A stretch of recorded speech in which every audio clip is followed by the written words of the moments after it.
Hello everyone, welcome back to the platform agriculture वाला। और आज हम बात करने वाले हैं IBPS AFO 2026 के बारे में। अगर आप भी तैयारी कर रहे हैं IBPS AFO 2026 की, तो कैसी आपकी आइडियल तैयारी होनी चाहिए, किस तरह से आपको पूरा प्लान बनाना चाहिए, और अगर आप बिल्कुल बेसिक से शुरू कर रहे हैं, जीरो से शुरू कर रहे हैं, तो कैसे आप सिलेक्शन तक पहुंच सकते हैं, ये सारी बात हम करेंगे आज के सेशन में। बिल्कुल। तो जब भी हम किसी भी एग्जाम की तैयारी करते हैं, उससे पहले उस एग्जाम के रिलेटेड जितना कुछ इंपॉर्टेंट पॉइंट्स होते हैं वो हमें पता होने चाहिए।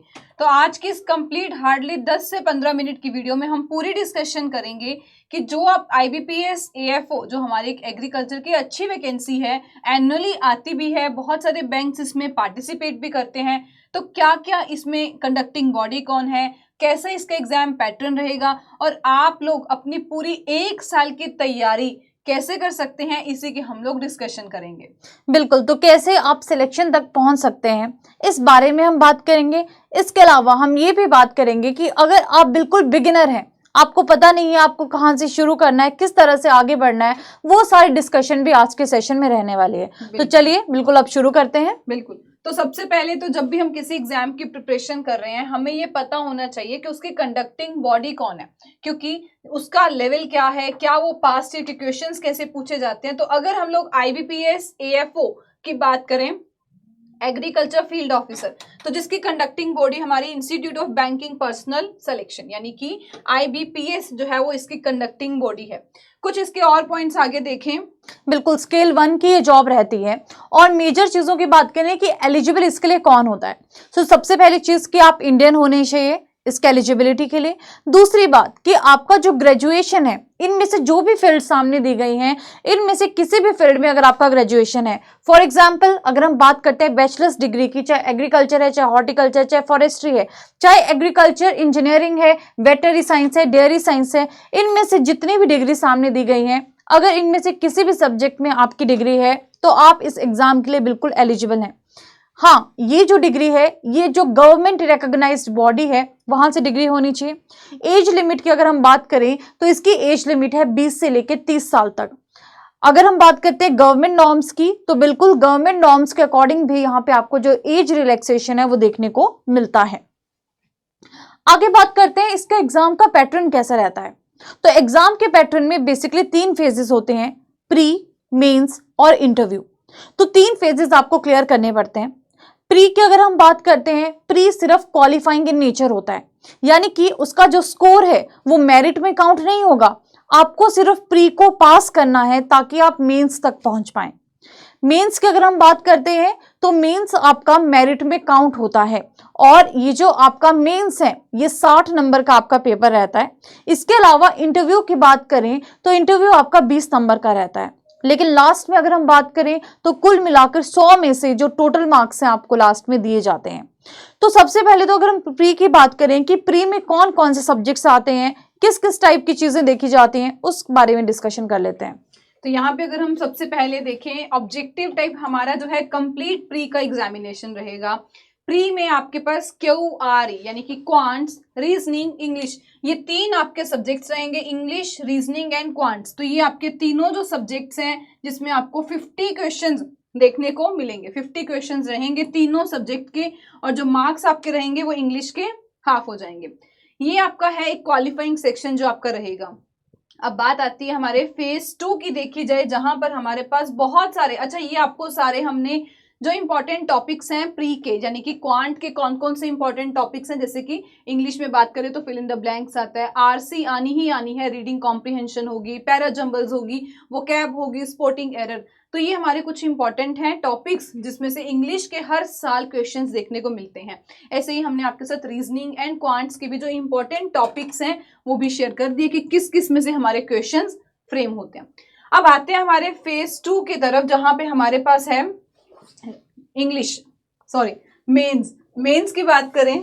बिल्कुल, मेंस की अगर हम बात करते हैं तो मेंस में प्रोफेशनल नॉलेज रहती है। प्रोफेशनल नॉलेज का मतलब है कंप्लीटली एग्रीकल्चर से आपका पेपर आने वाला है। अब अगर हम मेंस की बात करते हैं तो मेंस में ये जो आपका पेपर है 60 मार्क्स का पेपर, 60 क्वेश्चन, और टाइम की बात करें तो 45 मिनट्स यहाँ पे देखने को मिलते हैं।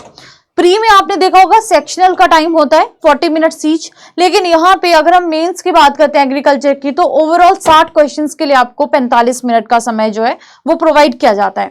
अब एग्रीकल्चर में भी अगर हम बात करते हैं सब्जेक्ट्स की, तो देखिए एग्रीकल्चर में जो आपके मेजर सब्जेक्ट्स की हम बात करें, जैसे कि एग्रोनॉमी है, सॉइल साइंस है, एनिमल हस्बेंड्री है, हॉर्टिकल्चर है, प्लांट पैथो है, एंटोमोलॉजी है, फिशरीज है, फॉरेस्ट्री है, एग्रीकल्चर इंजीनियरिंग है, या करंट अफेयर्स की अगर हम बात करते हैं एक्सटेंशन एजुकेशन है, सीड साइंस है, जेनेटिक्स एंड प्लांट ब्रीडिंग है, वीड मैनेजमेंट है, इकोनॉमिक्स है। यानी कि ओवरऑल जितने भी सब्जेक्ट्स आपके कवर होते हैं मेंस में, वो सारे जितने आपने एग्रीकल्चर में पढ़े होते हैं, मैक्सिमम सब्जेक्ट्स आपको यहाँ पे देखने को मिलते हैं। और इन सारे सब्जेक्ट से कुल मिलाकर आपको जो 60 नंबर का पेपर है वो आने वाला है। अब कैसे हम अपने टाइम को डिवाइड कर सकते हैं? तो सबसे पहली चीज क्या है कि देखो प्री भी है मेंस भी है, दोनों का बैलेंस लेके हमें चलना पड़ेगा। और अगर हम बिल्कुल जीरो से तैयारी कर रहे हैं तो हम यही मान के चल रहे हैं कि हम प्री को जस्ट अभी शुरू कर रहे हैं, अभी शुरुआत कर रहे हैं प्री की, और मेंस की भी अभी से शुरुआत करें अच्छे से कॉम्पिटिटिव लेवल पे।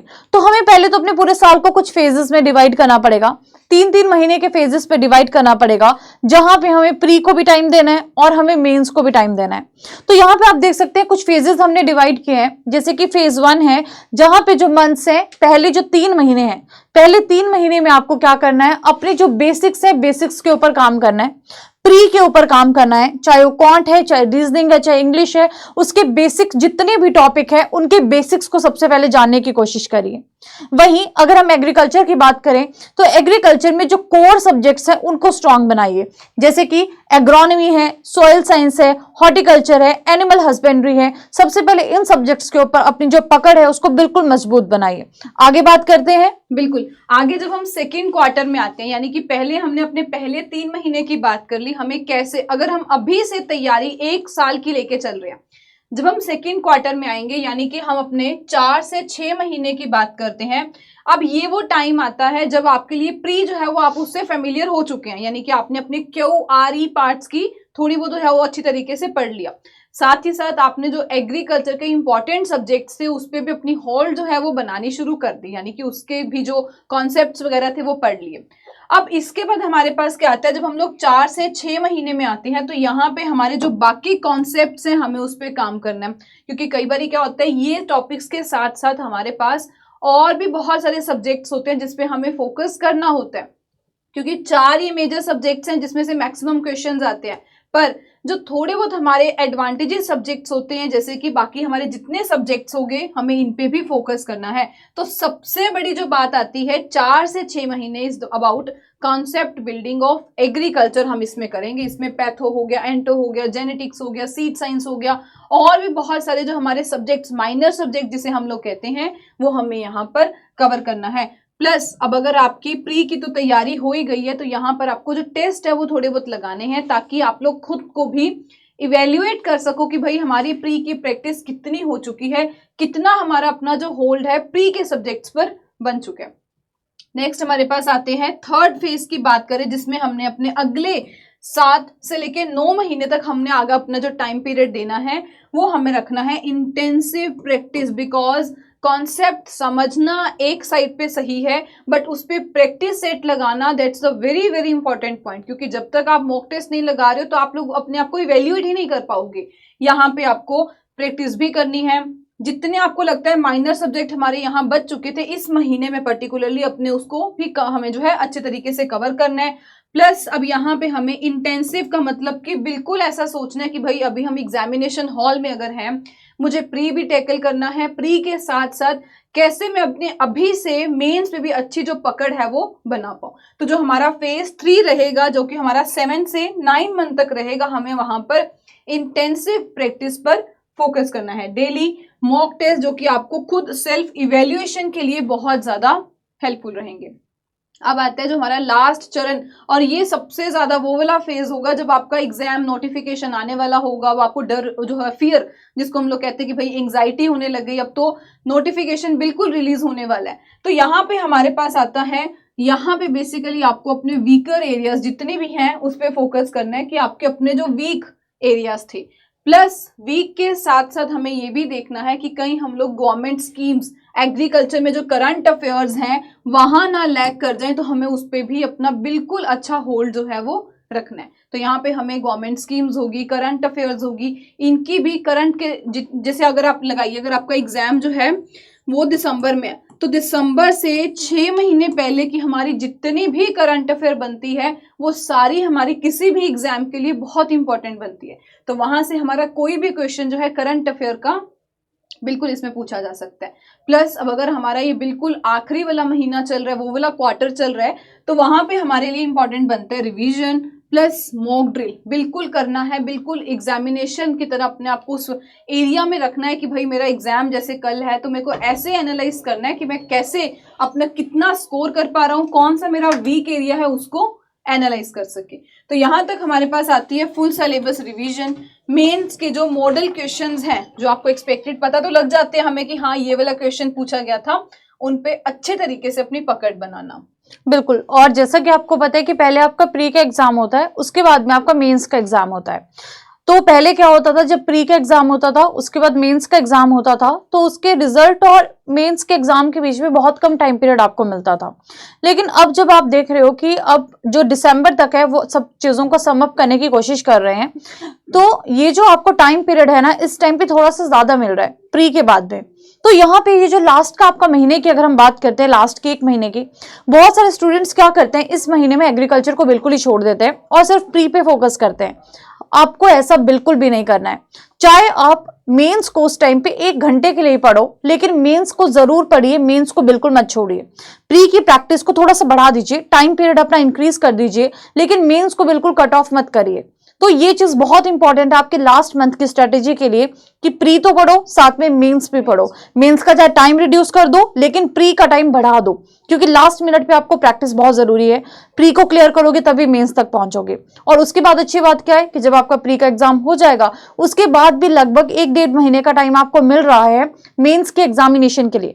तो उस टाइम पे जितनी भी चीजें आपने पढ़ी होगी ना, उसके ऑलरेडी शॉर्ट नोट्स बना लीजिए, पॉइंटर्स बना लीजिए, वन लाइनर्स, फैक्ट शीट्स, या जैसे भी आप कोई भी फ्लो चार्ट बनाते हैं उस तरह से अपने नोट्स को प्रिपेयर पहले से करके रखिए, सो दैट एंड टाइम पे आप सिर्फ उन्हीं नोट्स को पढ़िए और क्वेश्चन प्रैक्टिस सेट्स को लगाते रहिए, मॉक टेस्ट को सॉल्व करते रहिए। तो ये आपका पूरे 1 साल का प्लान हमने आपको बता दिया कि आपको किस तरह से चलना है। बिल्कुल।